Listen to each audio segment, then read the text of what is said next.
আচ্ছা, বর্তমানে ভারত বাংলাদেশের যে একটা বৈরী সম্পর্ক বিরাজমান, সেই পরিস্থিতিতে কি ভারতীয় ভিসা চাওয়াটা আমাদেরই উচিত হচ্ছে? আসলে এই প্রশ্নটা তো আমার মনে বারবার ধরা খাচ্ছে যে আসলে কেনই বা আমরা ভিসা চাই, যেহেতু আমিও আসলে অনেকবার ভিসার জন্য অনেক আকুতি মিনতি করতেছি, কিন্তু পরক্ষণে ভাবি যে জায়গায় আমাদের দেশের মেজরিটি পার্সনই বলা যায় এখন, আবার যদি অন্য সরকার ক্ষমতায় আসে তখন আবার ওই সরকারের মেজরিটি পার্সন আবার ভারতীয় ভিসার ব্যাপারে দেখা যাচ্ছে ভারতের রাষ্ট্রের ব্যাপারে অনেক পজিটিভ থাকবে, কিন্তু এখন আবার ভারতের রাষ্ট্রের ব্যাপারে অনেকে নেগেটিভ মন মাইন্ডের রয়েছেন। কিন্তু আসলে এরকম পরিস্থিতির মধ্যেই কি আসলে ভিসা পাওয়াটা আমাদের সম্ভব, বা ভিসা চাওয়াটাও কি উচিত হচ্ছে? এখন আমি একটা জিনিস বলি যে দেখেন, আমি তো আর এত বুঝলেওয়ালা ব্যক্তি নয় যে আসলে সব কিছুর ব্যাখ্যা আমি দিতে পারবো। তবে আমি এটা বলতে পারি, যার যার ব্যক্তিগত চিন্তাধারা, আসলে এটা যার যার ইচ্ছা বা একটা স্বাধীন চিন্তাধারার মধ্যে দিয়ে সে তার মতভেদ তৈরি করতে পারে। সবাই এটা পারবে যে এই ধরনের মতবাদ মতপার্থক্য তৈরি করতে, যে আমি আসলে ভারতকে পছন্দ করব কি করব না, এটা আমার ব্যক্তিগত বিষয়। কিন্তু মূল কথা হচ্ছে যে আসলে একটা রাষ্ট্রের সাথে যদি একটা রাষ্ট্রের ভালো সম্পর্ক থাকে, তখন কি হয় যে দুটো দেশই কিন্তু লাভবান হয়, এটা কিন্তু আমরা সবাই বুঝি।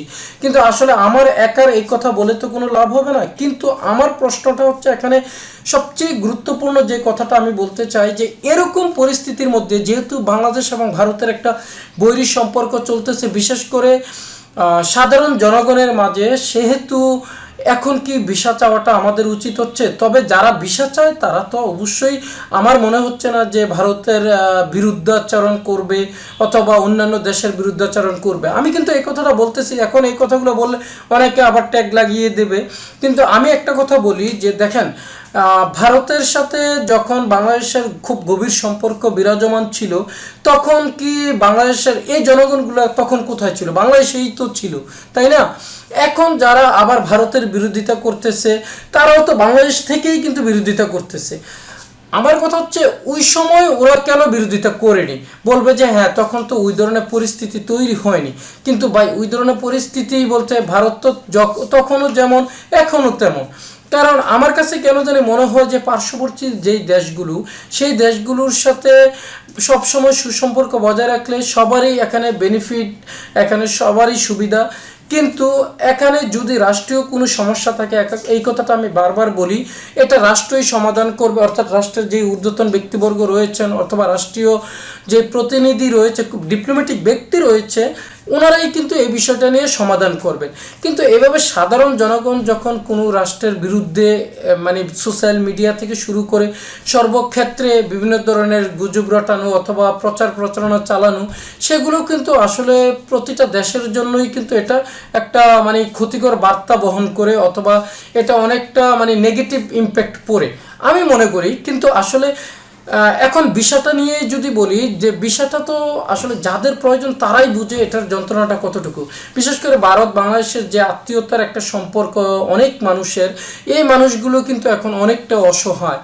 এখন হয়তো বা এন্ট্রি ভিসা অনেকে যেতে পারলেও এই ভিসাটা পাওয়াটাও কিন্তু এখন অনেকটা কষ্টসাধ্য।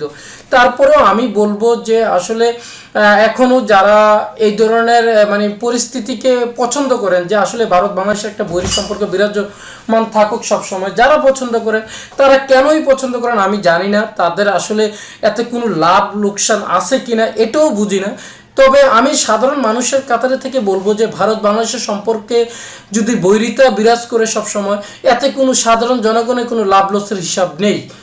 তবে এতে দেশের ভালো, যদি ভালো সম্পর্ক বিরাজমান থাকে, এটা আমি সবসময় বলবো। ওকে বন্ধুরা, ভালো থাকবেন। পরবর্তীতে কথা হবে অন্য কোনো ভিডিওতে অন্য কোনো বিষয় নিয়ে। আল্লাহ হাফেজ।